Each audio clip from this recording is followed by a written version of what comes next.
there. Muhammad Ali beginning to talk to George Foreman. They're really putting the stare on each other. George Foreman has that serious look. Ali definitely talking to him. Look at the stare on George Foreman. Look at Ali give him the word.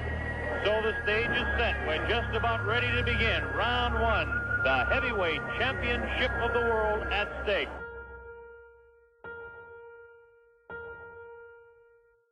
To stop Ali. Here we go. Ali quickly across the round. And Ali bouncing around, shifting left for right. George pulls slow. Ali gets the first punch in. Oh, what a combination landed by Ali to the face of George Foreman. Look at Ali. Continues to talk. Definitely serious. Tremendous combination by Muhammad Ali. Vicious right thrown to the body of Ali. Wild right misses the head of Ali. Foreman wailing away. And Ali says that's the best one. Gets some real good shots to the body thrown by Foreman.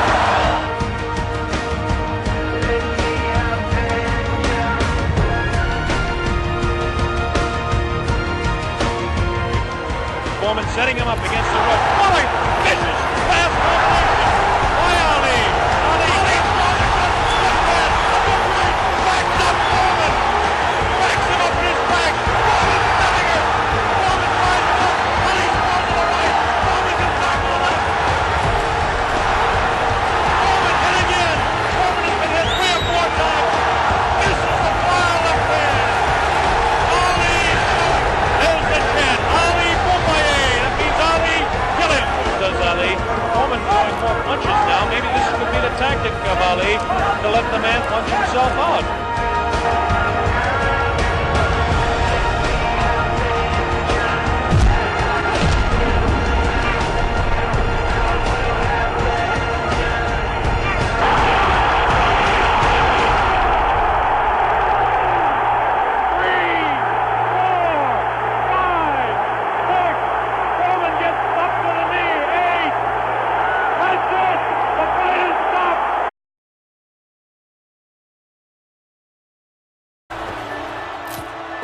Normal fighters would not have continued. I mean, it would have been over. This fight could have been over 6 times. Jackie Robinson was a guy who kind of had to turn the other cheek. The microscope was on him. When Muhammad Ali would stick the chin out and dare you to hit him, he said, I'm going to do what I'm going to do. You're not going to tell me who I am. Stage jab, and Ali took on the biggest, baddest, toughest guys on the planet.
Hey, what's up, people? Okay, so I want to talk a little bit about gang stalking. Now, gang stalking is something simple. People follow you, people try to agitate you. Not gang as in street gang. A lot of people hear that and they think, oh, what are you doing? The Bloods and the Crips. No, it's organized intimidation. Now, the first time I really truly noticed I was under gang stalking, I knew I was being heavily monitored already by the secret societies I had offended, but I did not know specifically that I had been contracted, or not me contracted, but people had been contracted specifically to agitate me, right? I thought this was a thing, hey, just me between me and the secret societies, if they're going to kill me or not going to kill me, who knows. Anyhow, I was in the Deep South. I was in Mississippi, and at the time, I was saying something on YouTube, and somebody had wrote me a message saying, be aware, as in like trying to intimidate me, And then that day, I had went out of the hotel. I was at the Capitol in Jackson, Mississippi, walking around. And I'm listening to the woman. She had a nice, pretty southern voice. I'm hanging out. You know, family people are there. I'm just there by myself, just chilling, right? Absorbing the energy of Mississippi, trying to enjoy it. You know, I got a lot of family in Jackson, Mississippi. My father was from Jackson, Mississippi, but I didn't go there to see family. I just went there just to relax. And that in the Capitol, a security guy was sitting there staring at me. I'm like, okay, that's unusual. And he was just looking at me. And so I started looking around. I'm thinking, like, I mean, did somebody steal something or something? What, you know, what's going on? And so then I go back to the hotel. Now, as I'm walking back to the hotel, I'm looking around and everything like that. And I don't see anybody. And so I get back to the hotel. And I notice that I go to get something to eat at the hotel. This is a real nice hotel. I forget which hotel it was. Real nice hotel in Jackson, Mississippi. You know, big, huge, gigantic. A lot, you know, the old archaic type design. And so I'm eating at the hotel. And that, you know, got a restaurant stuff. And I noticed that the people working there kept looking at me. And I'm thinking, like, all right, man, this is getting weird, you know? And so I'm just like, what's going on? And then I thought to myself, wait a minute, there's something strange going on here. And so after that, what happened? You know what? I ended up going to a few bars down there, and I actually ended up meeting a senator from Mississippi, like a senator type person, you know, the big politics stuff. And I'm hanging out with the senator and stuff like that, and, you know, no one's looking at me. I'm just hanging out with him. And so I'm thinking, I'm like, what? You know, there's something weird here. I'm hanging out with the senator. Before that, I'm walking around the Capitol, and people are staring at me and stuff like that. And it just didn't, nothing was adding up. You know, this was getting towards my way back from Mississippi to Michigan. And so I'm coming back, and I get back to Michigan, and then I noticed that, like, you know, the neighborhood I live in, that all the neighbors, they're changing. They're acting different. They're responding differently to me. I say, okay, something's going on. And so, but I didn't know what gang stalking, I wasn't really sure what gang stalking was. I knew who the secret societies were. You know, I had interacted with these people, some of them, not all of them. Well, now I have interacted with a few different of them personally, one-on-one, but it was just a main group that I had interacted with in Hollywood. And so I know these people. I know what they look like. I know what type of people they are. You know, I know what's going on. And so I'm thinking this is between me and them. So I had no intention of thinking, like, oh, man, my neighbors, like, these people would never interact with my neighbors. You know what I mean? They wouldn't even let my neighbors see who they were. And then I realized, wait a minute. They must have, these people being as powerful as they are or whatever, I'm being purposely monitored. So the powers that be channeled through the city, as in, like, you know, probably the mayor's office or whatever, just the local police department or whatever. But that doesn't mean they know anything about what happened. That just means they said, hey, keep an extra eye on this guy. We might feel he's a threat. You know, maybe they said I was like a terrorist or something. You know, we live in the space age. All that's possible. And so I'm like, oh, okay. But I know the whole time, I know what's going on. I know my situation with you know, the people who run everything. And so, I mean, that's people, I don't want to say it like that. That's people who run everything, but, you know, the secret society and stuff like that. And so I'm looking at it like, it didn't make sense. Because I'm like, there's no way these people would have anything to do with my neighbors. I know they wouldn't. And it made, okay, so they went through the city, and they put me on a gang stalking thing. And now I'm saying, okay, now this makes sense. This is intentional. They put some money on the table, and it's not just that. You know, I've been in situations where I was out walking, and the whole fire department went by. As in, like, but they were cool, though. See, the thing about it is I embrace these people. I was going like this, like honk, and the fire department people started honking. I was like, yeah, you know what I mean?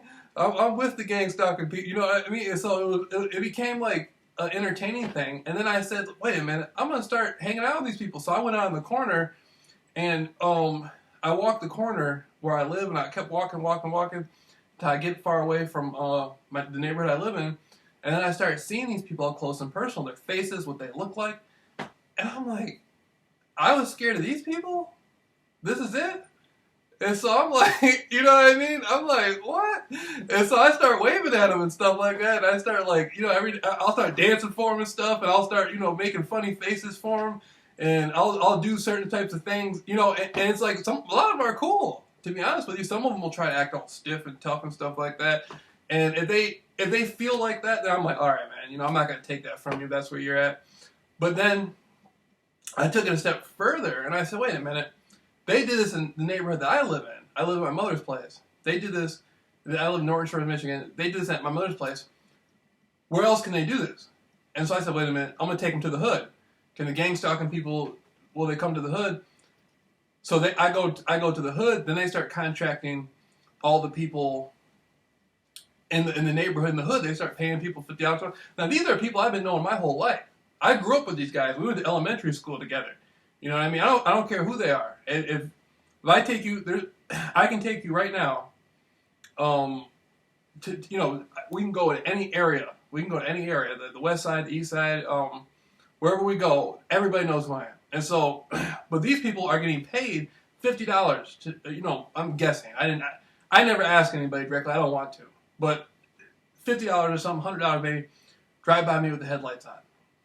Right? Now these are people I know. So they can't really, they're limited as to how they can interact with me. What do they do? Mean mug me and stare at me? I've been knowing you for 25 years. I mean, that's not going to hurt me. And so it's kind of a funny situation. So I started making light of it. I'm like, oh, okay, this is what's up. And then it goes on, the gang stalking stuff goes on. It goes on and on and on and on. And then everywhere else I go, like I can go to Grand Haven, Michigan. I went to high school in Grand Haven, Michigan. We had moved to a place called Ferrysburg, Michigan when I was like in 7th, 8th grade. So I ended up going to high school out there. And so I know a lot of people in Grand Haven, Michigan. And so, like younger, preppy type people, some of the guys I grew up with, man, wow, man, their parents were really well off. And so I'm interacting. So I see some of them, and they know me. They all know me, all the people in my age group and stuff like that. And so I can tell, we kind of got to think. I'm like, oh man, this is tripped out. The gang stalking people can go wherever you go. I'm like, oh my God, this is too funny. And so I'm going through this for a year, just watching people. And the biggest thing you got to do is let people absorb, put your vibration out there. Just stand on the corner. It doesn't have to be where you live. Go find a corner and just stand there and absorb it for like 3-4 hours at a time. Walk up and down the street, go get something to eat, go sit down. Your food could get drugged. My food's been drugged a few times at restaurants. That's a possibility. So go home and eat it if you don't want to do that. But just absorb the energy of the gang stalking people. And actually, my food got drugged, and I was still out there doing it, man. I'm still out there doing it. I went to Burger King in downtown Muskegon, right? And I walk up to the woman working at the counter. I give her my name. I give her my phone number, a piece of paper. I give her a flyer. I tell her my situation, my life. And I say, please let me know if you're going to drug my food. They still drug my food. And I was like, oh, man. And whatever drug it was intense. Because I'm sitting there hanging out. I'm eating one of the hamburgers, at Burger King. And I'm just sitting there. And all of a sudden, I feel the high coming in from the drug. And I'm like, this is different. What the fuck? This is some sort of psychiatric drug. And then, I'm like, oh, man. I'm like, oh, my God. I'm high as hell off this drug. And so I walk up there and I'm trying to scare him. I'm like, I'm going to bring the FBI on you. I'm just saying that just to scare him. I'm not going to go do that to him. And so the woman, she's talking on the microphone. He's like, he's talking about the FBI. And the woman working there. And I'm just like, I'm laughing. It's funny. I'm high off the drug they put in my hamburger. And then I'm laughing at, the whole thing is just fucking crazy. I'm just like, what the hell? And so then I wanted to scare the people. The police station is right across the street from Burger King. And so I'm like, I'm going to scare you. So I go into the police station, walk up to the window, start talking about the establishment with the people. I started talking about Freemasonry and stuff, and the woman working there was like, what are you talking about? People can follow you where you eat and stuff like that. And I'm just like, the whole thing is crazy. And then I leave, and then I swear to you, the real group that I got into it with, the Nazis, like Skull and Bones, but the families from the Project Paperclip Nazis that came into America. This gets into a lot of my other research and stuff, but they're monitoring me closely. And so obviously, I found something out. I was talking about something that really aggravated them. But they're in the hood. It's one thing to hear about the FBI, the feds are in the hood. There's Nazis in the hood. You know what I mean? And I'm like, oh my God, that is crazy. I brought real Nazis to the hood. And I'm sitting there, I walk up to some guy, I don't know who he is. And obviously they had paid him to stand there.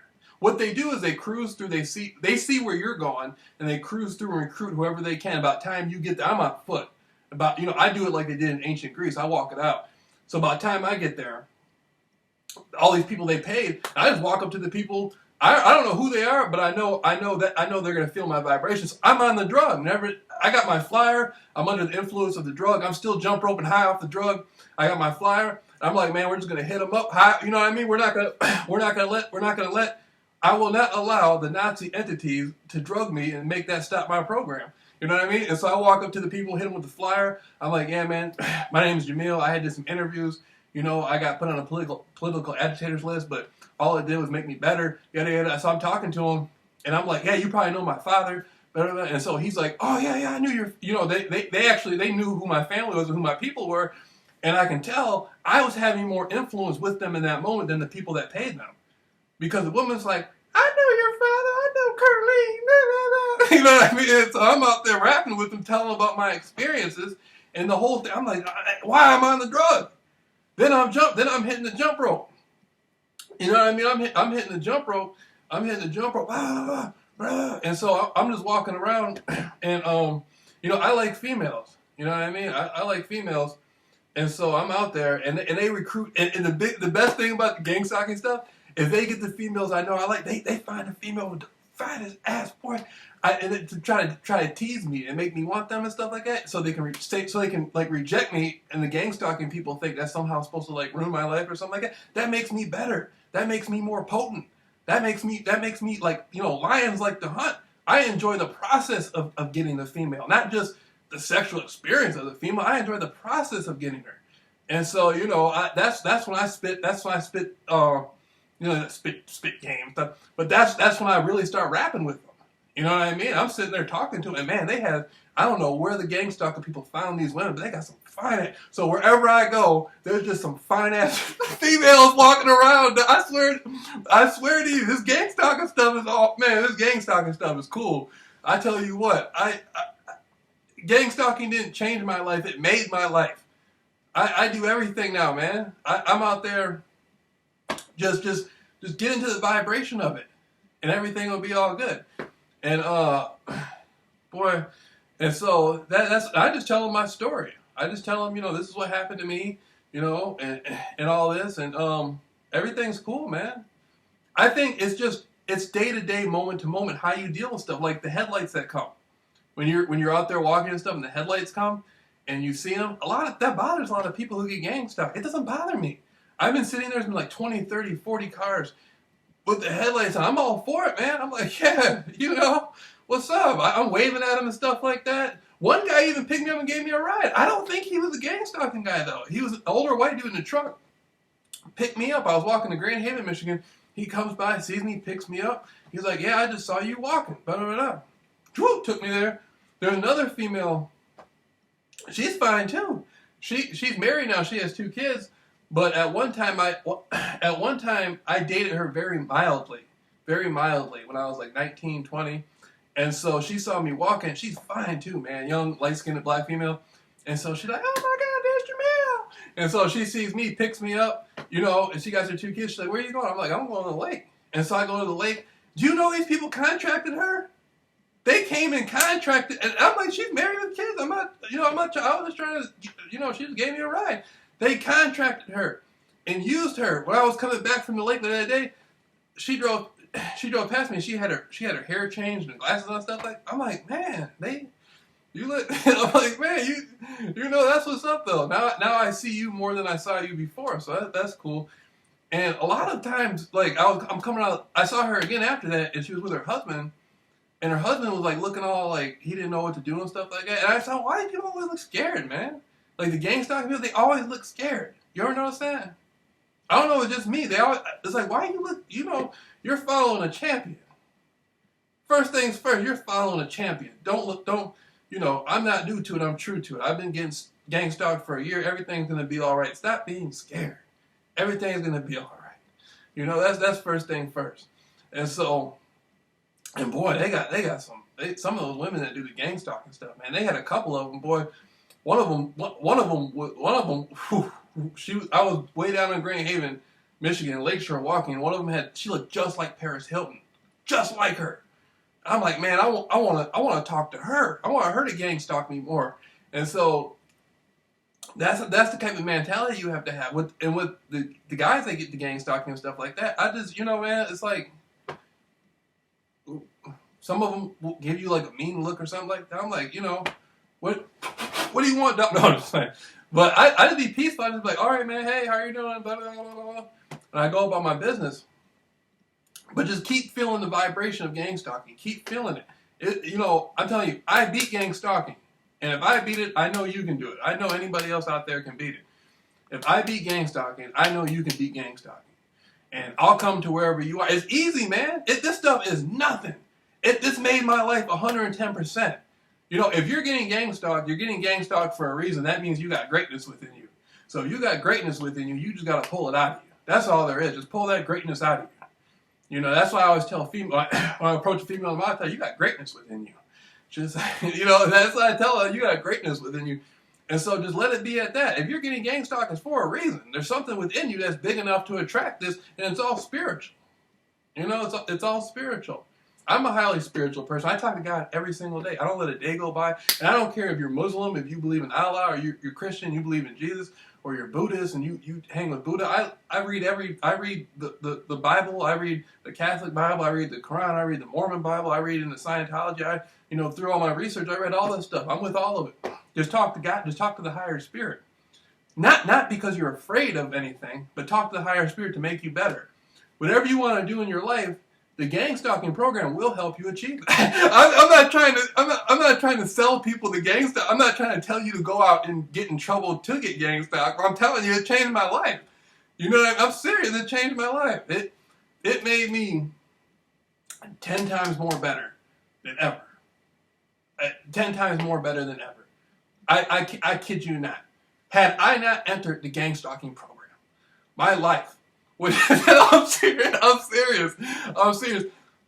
If you're getting gang stalked, contact me. I'm sick of seeing people sad and upset and angry on YouTube talking about after me. Man, that's all smoke and mirrors, man. That's just an illusion, man. You gotta embrace the gang stalking.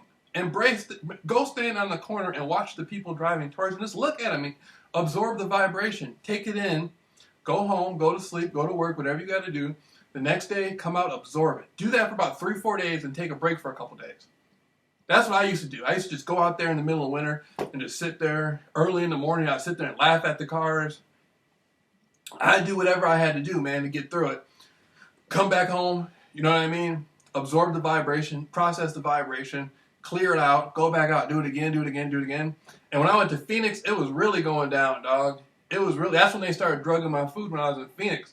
And they were angry, man. They were angry. They could not beat me. The gang stalking people could not. They tried everything. They tried everything. They had the police roll up on me in Phoenix, flashing the lights on me. They had gangbangers try to approach me. Nothing scared me. I'm motivated. I'm dedicated and motivated. Put the program out. Put it on me. Remember that movie, The Game, with Michael Douglas? That's what gang stalking is like. Everybody's in on it. I want the program. Give me the fullest. Give me all of it. Give me 195% of it. You know what I mean? Drug my food, electronic weapons, females walking by looking sexy, and I'm not supposed to talk. I mean, let me have all of it. That's what I asked for in my conspiracy research, isn't it? Didn't I ask to be noticed by the powers that be? Well, it happened, and they gave me the program. I think it's awesome, to be honest with you. I'm serious. Just embrace it. Matter of fact, remember, there's a group called Parliament that came out with a song called Flashlight, Flashlight. And I put that on my headphones. I was in Phoenix. I was walking down the street, pause the jump rope, hit the jump rope, listen to music, flashlight. And then you put that in your mind and you see the lights. And I'm like, flashlight. And I enjoyed it. I went to the club. They had a waitress. Fine, man. She walked up to me, the flashlight was flashing like this from a distance. I'm like, man, this is a psychological program. I will not allow these entities to interrupt my frame of thought. You know what I mean? That's how I be thinking, man. I don't allow entities. And so I'm out there doing everything, man. I'm out there doing everything, you know. I'm going back, actually. The hotel I was at, half that hotel was there just for me. There was a certain percentage of gang stalkers. There was a certain percentage of people straight from the Grand Masonic Lodge, coming from the Duke, way over in London. There was American Masons there, high degree Masons. You know, there was the Skull and Bones entities. You know what I mean? There were all that stuff was there. All that stuff was there, and I was enjoying it. I was like, oh man, this is a party, man. You know what I mean? All this stuff is here just for me. That's how big I am. That lets me know I'm bigger than gang stalking, dog. How are you? How am I going to be angry about gang stalking? And I got people coming from England just to observe me in person and see what type of entity I am. See, that's the first thing that really tripped me out. Was I'm not just being gang stalked. I got world powers looking at me because of the energy that I went through, because of what I know, what I've been experienced, everything. You know what I mean? And so it's just like they just all know me. Ain't that something? Right now, as I'm talking to you, there's people. Right now, as you're watching this video, there's people way high up there in the world, not in gang stalking. Gang stalking is like the low stuff. There's people up there high behind the scenes, just tripping off me, like, man, this guy, what's going on? You know, what's going on? And all I'm trying to do is say, you can be all you can be in the gang stalking program. That's all I'm saying. Whatever you got to do, you can do it. You can, if you believe, you can achieve. But that's all I do. Is, you know, I tell people my story of glory, what happened to me and how I'm going through it. So I'm serious. This is a serious invitation. If you truly feel like depressed and like your life is ending and you thought about suicide or you thought about just checking yourself into a home because you think you're crazy or something like that, man, come contact me. Call me. I live in Norton Shores, Michigan, you know, right next to Muskegon, Michigan, and you can come see me. You can come fly into Chicago, and then Chicago will fly you here, or fly in Detroit, and from Detroit you fly here. You can come hang out with me. You can come hang out with Jameel Rawls. I'll show you everything about my life. I'll walk around and explain to you who I am and what I go through on a day-to-day basis. Or I'll come to you. If you got the money, I'll come to you. You pay for me to come to you. You can come to me. I won't charge you nothing, dog. I don't care who you are. Man, woman, young, old, whatever you're going through. You can come to me. If you're a person, if you're a gang stalker, you might be somebody who does do gang stalking. You might be tired of it. You might just be like, man, I want to come hang out with Jameel. You know what I mean? Let's get it cracking, dog. So hit me up. Jameel Rawls versus gang stalking at Gmail. And oftentimes you'll see I put stuff about Muhammad Ali on my thing. Now, I met Muhammad Ali. I met Muhammad Ali at a very young age. I was about 8 years old. And he came to the Clock Tower on Broadway in Muskegon Heights back in this like 92, 93. And I used to take karate class. I took karate for a few years. And one of the masters I took karate, you know, he was out there that day. He had a thing going where people were doing karate. You know, and we're all out there hanging out doing karate and stuff. And then Muhammad Ali shows up. So my mother says, okay, we're going to take him to meet Muhammad Ali. And I walk up to Muhammad Ali, and he's big, man. You know, big dude. And he has like the Nation of Islam bodyguards around and stuff. So I walk up to him. I'm like, okay, I want to meet the champ. So I walk up to him and I try to shake his hand. And he grabs my hand and he gives me a hug. And I felt his energy. But it wasn't until now that it kicked in. His energy, for something about that experience of hugging him and gaining his energy, it really kicked in. And the greatness that he had to beat an opponent, to wear an opponent out, man. Like, you know, bigger, stronger guys. He took on the biggest, baddest guys. That's the energy that I took on. Like, you know, who are we going against today? You know, who is trying to keep me disconnected from myself? Is it the Skull and Bones entities? Is it the Duke of Kent? Who is it? Who is it? Who is it? John Gotti? Who is it? Who is it? Not as an anger, but as a thing that this is something within me. I'm not going to allow my circumstances to dictate who I am. That's the whole thing about the gang stalking stuff. It's spiritual. Are you going to allow a circumstance to tell you who you are? I can't do it. I can't do it. I got too many people riding on this. You know what I mean? There's people not even born yet who are probably going to end up going through what I had to go through, and they're counting on me. They're riding on me right now. People 20 years from now who don't even exist are counting on me right now to lay down the foundation for them. I got too much riding on this, dog. You know what I mean? That's how I feel about it. And so that's what I do. I go out there, and you know, the circumstances of gang stalking are average. Look at what the Holocaust victims went through. Look at what, you know, imagine what being black in Mississippi in 1930 was like. You know what I mean? So what's gang stalking? It's an average thing. It's average. You got to be phenomenal. If you want to beat an average circumstance, you got to be phenomenal. And that's one thing I do. That's one thing I do. The rest of the world says, you know, Jonestown happened this way. Okay, we're going to find out the truth. We're going to be phenomenal. Bam, we get the truth. The rest of the world says, you know, this happened. You know, this. I'm talking about my conspiracy research. The rest of the world says this happened. I don't believe that. Bam, we're going to be phenomenal. We're going to get the truth. You know what I mean? And so now, entities said, we have to keep Jameel disconnected from himself so he does not find out more truth or expose more truth. And so they put the gang stalking thing on me. And so I'm saying, you have to be phenomenal, man. I got bored with conspiracy research. This is something much better.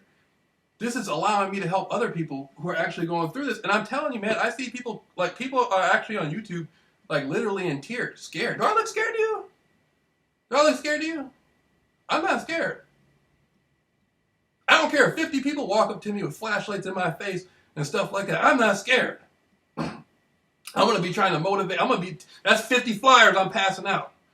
That's 50 flyers I'm passing out. You know what I mean? That's 50 more people who know my story. That's 50 more people I'm going to help. You know what I mean? That's more people. That's more glory to my story. You know, that's more glory to my story. That's all that is. And so, you know, and I'm talking to people everywhere, not just where, you know, passing out flyers where I am. If you live in California, if you live in New York, you know, we do it coast to coast like eggs and toast. You know, Frisco to Maine to Spain. You know, you can call me from London, Japan, wherever you're at. I'm you know, like something, I'll be there to hold you down. You know, I'm coming through. If you live in Moscow, Russia, I'm coming through if you got the money. I'm going to show you how I got through it. You know what I mean? And that's that. So one of the things you got to do is get spiritual. If you're an atheist, still pray to something. Pray to yourself. You know what I mean? It's not about who God is or, you know, I mean, I don't know what you believe or whatever. I just talk to the Spirit. And that's good enough for me. I talk to the Spirit. And so I live by Lake Michigan. I go down to the beach and I'll be walking. I used to love to do that at night. Now I like doing it in the day. You know what I mean? And so entities will approach me at the beach. That's one of the best things about gang stalking is the places I go, they're already there. I'm like, man, that's cool, man. Guy approached me with some sunglasses with his family. He had a deep southern accent. I'm like, oh man, I know what happened. He got a free ride up here. They paid for him to come up here for free just for him to gang stalk me for a few days. That was part of the deal, right?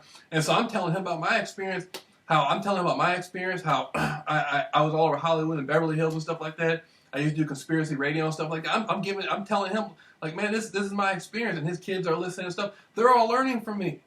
They're all learning from this. There's an opportunity. Every time you see somebody who's watching you or following you or listening to your phone or whatever they're doing, they're connected to your energy. That's an opportunity for you to be more of yourself and expand.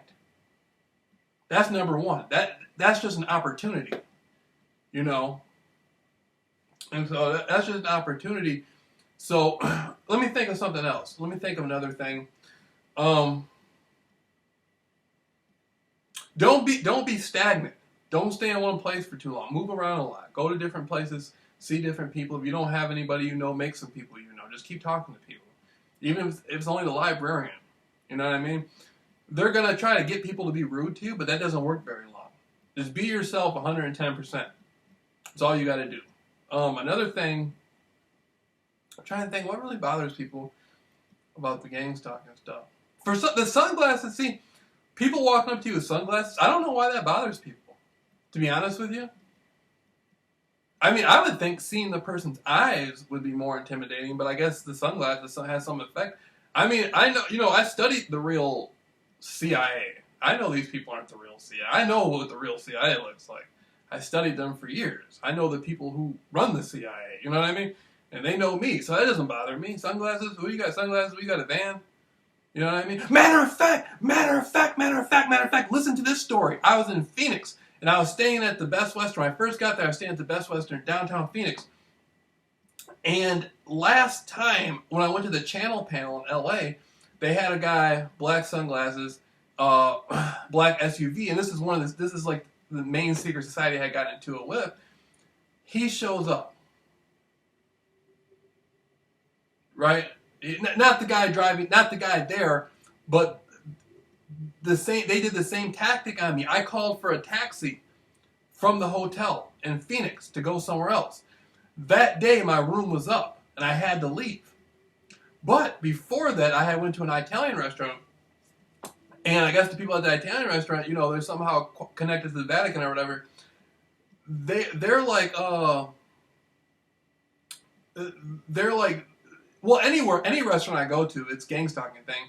But for some reason, this restaurant seemed to have more pull. And so I get back to the hotel, and I'm leaving, and I call for a cab. The hotel calls for a cab, and a black SUV pulls up. They're doing the same. They were using the same. Now at the channel panel, I ran. I got scared. I didn't know I was being gang stalked. I thought this was another attempt on my life. There had already been a real attempt on my life before that. This was just the gang stalking program, and so I'm thinking like, all right, so I mean, what the fuck, these people are trying to whack me in front of the hotel, and so I ran. This was back in the channel panel thing last year, and so at this time in Phoenix, the guy pulls up and he's in the black SUV. I'm like, oh my god, they're doing this again, and so I'm like, we gotta do this one more time. And so he's like, he gets out. And he's all like tough and stuff, and he's like, "Yeah, where's your bags?"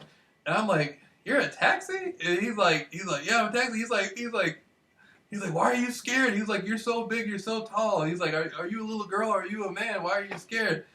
And I'm like, and so I know what's going on.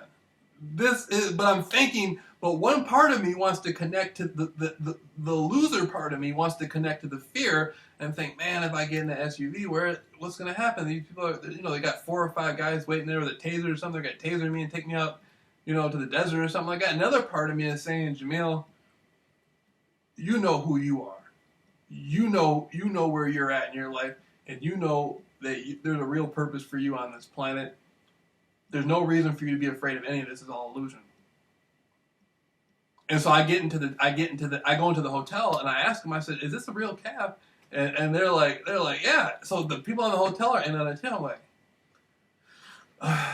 all right, man. So we go into the SUV, and mind you, I'm still a little bit jittery because I know who the people are that I some of the main people that I had got into it with, and these are people I actually sat down and spoken with in real life, and so I know what they're like, and so I'm like, a part of me is just like, oh man, I don't want to do this, you know what I mean? So I'm like, man, these are some out cold mofo, you know what I mean? What are they gonna pull on me, And so I get in there, and I'm connected to these people the most. And they know that. When they show up, it's just like, we gotta do this again. And so I get into the SUV, and the guy driving the car, and he's like, yeah, whatever hotel you're going to, you know what I mean? If whatever you need, you need a ride at night to go to the club, you need some girls or whatever, I'll bring it to you. And he got the taxi cab card and stuff like that, the taxi, and I'm like, man, this was a hell of a psychological thing. And so it made me get over a big fear, actually. That was a reconfirmation. Am I truly afraid of death? That's what that was. Am I truly afraid of death? That's what that was about. Did I learn my lesson? Yes, I'm not afraid of death. And so I go back. He drops me. Now, I didn't call the cab. He gave me a card and everything like that. He's like, yeah, next time you go somewhere. And so I'm thinking, like, I'm not too excited to hang out to have this guy come pick me up again. But at the same time, what are you going to do? It's all good. And so he drops me off. And so I'm like, man, this is a hell of an experience. And so, I mean, I'm down in Phoenix. And then I was out walking one time, and there were these two guys. And the whole time, the gang stalking people in Phoenix were like, man, this guy's tough. We can't piss him off. And so I'm like, yeah, man, I've already been going through this. I'm hard. You know what I mean? And so they're trying to find little things to add, and they tried hard, man. They were working hard. They had to end up drugging my food, and that didn't even work. I'm still out there hitting the jump rope. Bah, bah, bah, bah, bah, bah, bah. I'm still active, man. I'm still doing it. You know what I mean? And so, what happened next? What happened next? So I end up doing that. I end up going through that with the guy who dropped me off. So I'm at the new hotel, right? And every hotel I go to, they're in on it. And the new hotel, they were 10 times more in on it than the one I left. And I'm just like, man, should I tell these people what's going on or not? Part of me just saying, just don't say nothing. And so they only know they're getting paid to play a part. And so after that, I decided I'm just going to let people know what's up, man. I'm just going to let people know my story and what's going on up front. Let them know who I am. I just tell them, Google me. You can just Google me. And you'll come to my Facebooks and all that stuff. You'll know how to get a hold of me. And so, it's just what it is, man. It was a hell of an experience the whole year. Just going through gang stalking over and over again. And it's like lifting weights, man. If you're lifting weights, you don't get stronger from lifting the same weight over and over. You have to move it up. And so I go deeper into it. I go further into it. You know what I mean? I go further into it. I just keep going. I just keep going for what's like the hardest, man. And it really bothered them, man. The gang stalking people. I mean, literally, they had like experts coming in. They had people coming in from all over, professional type of people, doctors and stuff. Like, how are we going to drug him? What are you putting in his food and stuff? I'm taking the gang stalking thing as a positive thing. I'm not looking at it like this is a bad thing in my life. I'm looking at it like this is going to help me become who I need to become no matter what. Every day I wake up, there's something there for me to learn. No matter what. No matter what. No matter what. There's something here for me. And so, I'm just putting it out there, man. And I was on the other side of the country. I don't know anybody in Phoenix. I don't know. They might pay, they might have paid somebody to come after me with a gun or something like that. I don't know. I don't know what these people, I'm not worried. I don't care. I know my life has a path. See what I'm saying? So you can use my life. If you just started getting gang stalked and you don't know what to do or whatever, you can use my experience. You can come here to where I'm at, Norton Shores, Michigan, United States of America, or I can come to you or whatever. So I'm just telling you my story. All right.